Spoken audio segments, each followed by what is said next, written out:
Hi everybody, it's Miss Hibbard, and today we are going to work with a couple of really important and sometimes misunderstood marks of punctuation. You know, in our Arkansas standards, we have lots of things that talk about making sure that we use standard English grammar. And part of standard English grammar is using punctuation correctly. But what we're going to do before we get all punctuated is we're going to start with a purpose setting question. Look on your screen and look at the symbols. Okay, what do you know about a person who sends you these symbols in a text message? Okay, think about that. Give it just a second. Okay, well, the person that sends me a text message with this, usually my daughter, is the one that sends me the most text messages. I know that this is a happy face, a smiley, and this is a winky face. Okay, winky face is we're sharing something, usually silly information or some kind of giggle. Okay, right? But when I look at this as an English teacher, I still have troubles not seeing that this and this are both two sets of punctuation. Okay, so now let's look at the next slide. Okay, what do you know about the real ways that the authors use the eyes of those emoticons to create high quality writing? First, what are they called? Okay, and we see we have it here in our parentheses just for a little help. Colons and semicolons. Okay, our two dots is a colon, and our dot and a comma, that's the way I think of it, is a semicolon. Okay, all right. Now, today we're going to work on how to use that semicolon and that colon.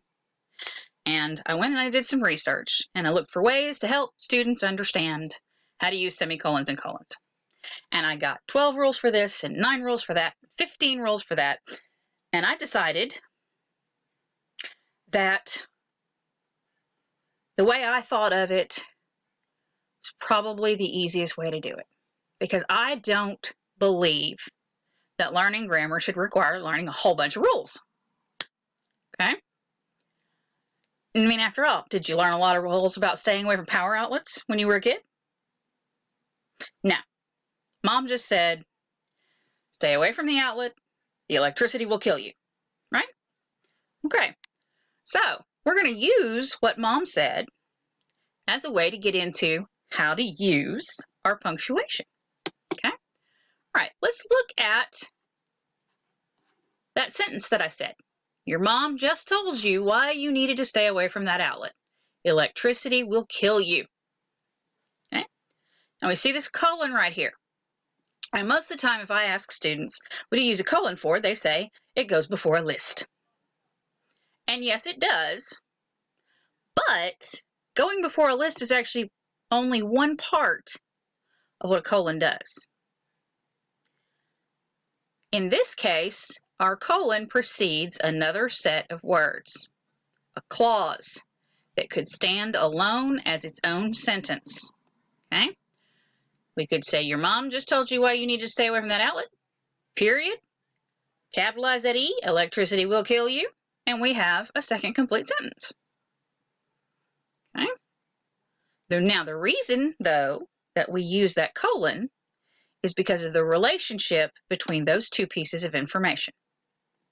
If I separated those two pieces of information, your mom just told you why you needed to stay away from the outlet, period, electricity will kill you, then I would lose something in terms of meaning. It's very important to the meaning of my main sentence to show that these two clauses are very closely related to each other. I want that relationship to be absolutely clear. After all, in this case, it's a matter of life and death. You stick your finger in the outlet and you die. You stick the fork in the outlet and you die. Okay? You stick that penny in the outlet, like my daughter did once in daycare, and you might die. Thankfully, she got caught before she stuck it all the way in. Okay? So it's a matter of life and death. These two ideas go that closely together. They should not be separated. And that's why we use a colon. A period would indicate a new, complete idea. Our colon, on the other hand, tells us that this idea is truly complete if only if we include both of these sentences. Okay? All right, so you think of colons as the equal sign of punctuation. What comes before them is the same thing and has the same importance as what comes after them. In other words, the second clause explains or redefines the first one. In the case of the outlet, why you needed to stay away from the outlet is redefined or explained by electricity will kill you. Okay? So let's look at what we think of as how colons are used. We look at a list sentence, okay? And our example list sentence says, we bought the following items at the store: milk, bread, eggs, Mountain Dew, and Twinkies. Right?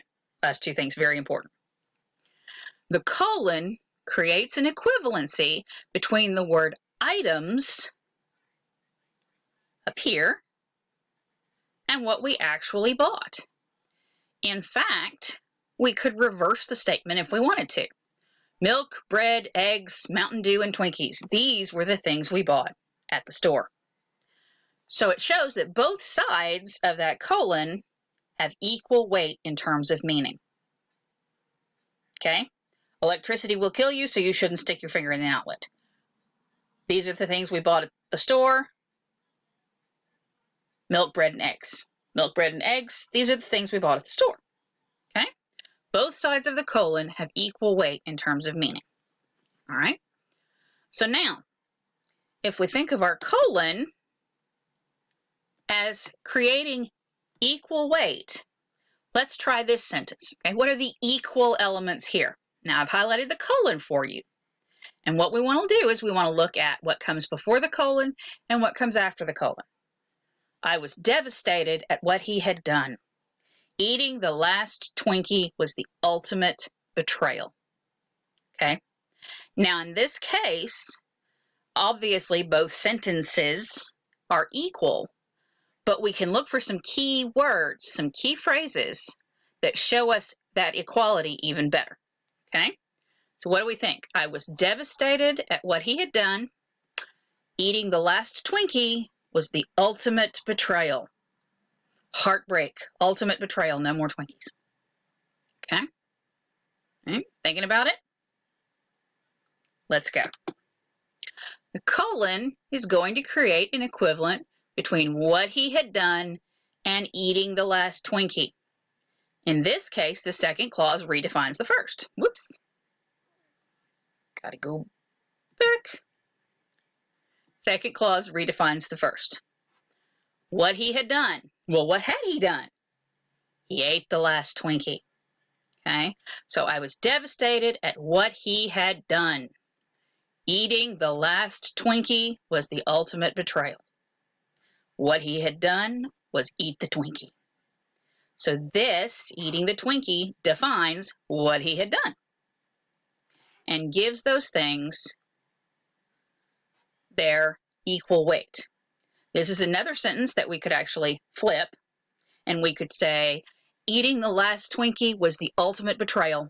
I was devastated by what he had done. And so you can see that because we can reverse the sentence and it maintains the same meaning, we have an equivalent weight between these two things. Okay? If we put our phrase or our clauses on an imaginary balance, they're going to come out exactly the same because we can put them on either side and they would still balance out. Okay. Now, if we look at the colon as the equal sign of punctuation, then we can look at a semicolon as that wavy looking equal sign that we have in math that indicates an approximate equality. Okay, 4.9 is approximately 5. Okay, all right. In other words, the clauses that come before and after a semicolon are related to each other. and they can usually be used as separate individual sentences. But the information in the second clause is not vital to understanding the information in the first clause like it is with a colon. They're not exactly the same. Okay, you see over here in our blue block that sentences that use semicolons can't be reversed like sentences with colons often can. Okay? Semicolons create a tighter bond between ideas than the word and, but they don't necessarily indicate an equivalent of information. Let's look at an example. We had a great time at the slumber party. We even wore our pajamas to go get ice cream. Okay, in this sentence, both ideas could conceivably stand alone. We could separate them into two separate sentences. However, we want to make sure that the audience understands that our pajama-wearing adventure was a special part of our slumber party fun. Normally, when we go out to get ice cream, we put on regular clothes. But we got crazy at our slumber party and we wore our pajamas to go get ice cream. So that's a special thing. And it's related specifically and only to the occasion of that slumber party. Those ideas are very close together. Okay? The two things are so related, wearing our pajamas provides a partial explanation as to why we had a great time. Okay? But wearing our pajamas is not the only thing that created our great time at our slumber party. We might have braided each other's hair, or watched scary movies. Okay? So even though we have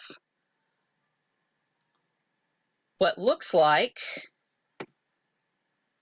maybe the same kind of thing as with a colon, these two things are not necessarily vital to understanding each other. We could change, we even wore our pajamas to go get ice cream, to we had a great time at the slumber party, we all braided each other's hair in crazy ways. Or we watched all of the Halloween movies and everybody screamed. Okay? So, the good news is that by thinking of colons and semicolons in this way, we boil them down to one rule each. No 9 rules for semicolons, 15 rules for colons, okay? One rule each.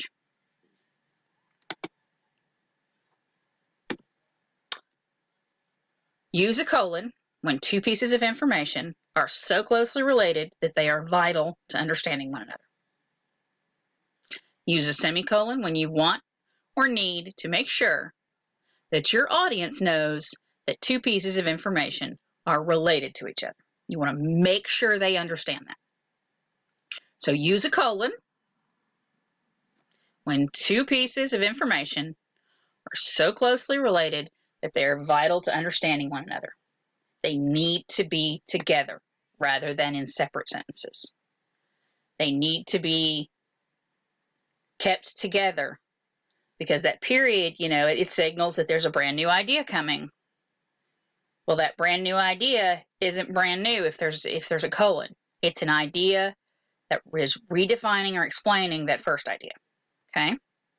Use a semicolon when you want or need to make sure that your audience knows that two pieces of information are related to each other. You want to make sure the audience knows that that pajama-wearing trip to ice cream was part of your slumber party fun. Okay? These are those two rules. Now make sure you get them in your notes. Print them out from your class pages. You want to have this. You are going to use this for the rest of your writing life. And check your class pages for copies of the notes. More examples and practice are available to you. If you have any questions, contact me, email me, give me a buzz, and I'll be happy to give you some more examples and to go over it a little bit with you. I've found that this is a good way for those of you with those math and science brains to think about this as well. So don't think, ooh, just English. This goes with everything. Have a great day, and I will see you guys later.